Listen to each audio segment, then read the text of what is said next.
السلام علیکم ناظرین کرام، آج کی اس ویڈیو میں ہم آپ کو بتائیں گے سورہ فاتحہ کے بارے میں، سورہ فاتحہ کی فضیلت کے بارے میں، اور سورہ فاتحہ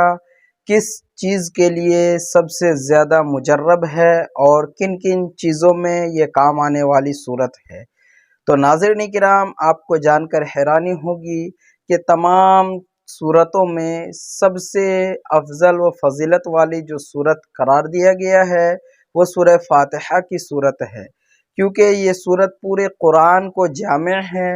پورے قرآن کے مضامین کا مجموعہ ہے ایک طرح سے، اور رسول پاک صلی اللہ علیہ وسلم نے اس سورہ مبارکہ کا بارہا ذکر فرمایا ہے۔ اس سورہ کی فضیلت کے بارے میں کثیر مقدار میں احادیث موجود ہے۔ تو ناظرین کرام، اب آئیے آپ کو وہ حدیث سنا دیں جس میں رسول اللہ صلی اللہ علیہ وسلم نے اس سورہ کی تعلیم سے متعلق ارشاد فرمایا۔ تو رسول اللہ صلی اللہ علیہ وسلم نے صحابہ کرام سے ارشاد فرمایا، کیا میں تمہیں ایک ایسی سورت کی تعلیم نہ دوں جو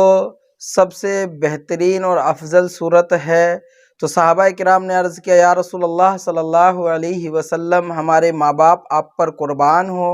آپ ارشاد فرمائیں۔ تو آپ صلی اللہ علیہ وسلم نے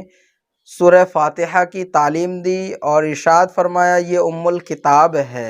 اور آگے ارشاد فرمایا کہ یہ سورت موت کے علاوہ تمام بیماریوں کے لیے دوا ہے،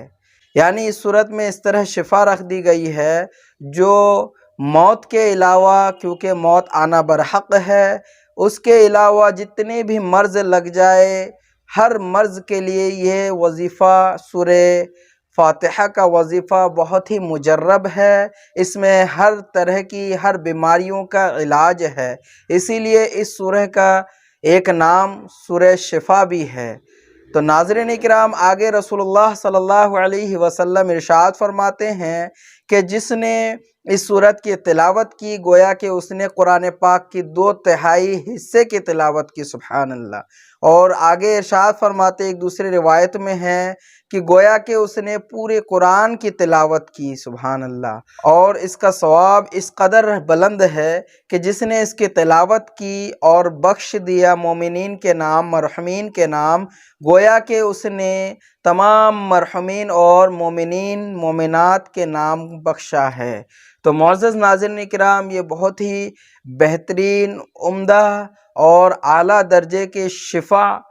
والی صورت ہے۔ جس نے بھی اس کی تلاوت کی اور اسے پڑھ کر کسی مرض پر دم کر دیا تو انشاءاللہ تعالی اس کی بیماری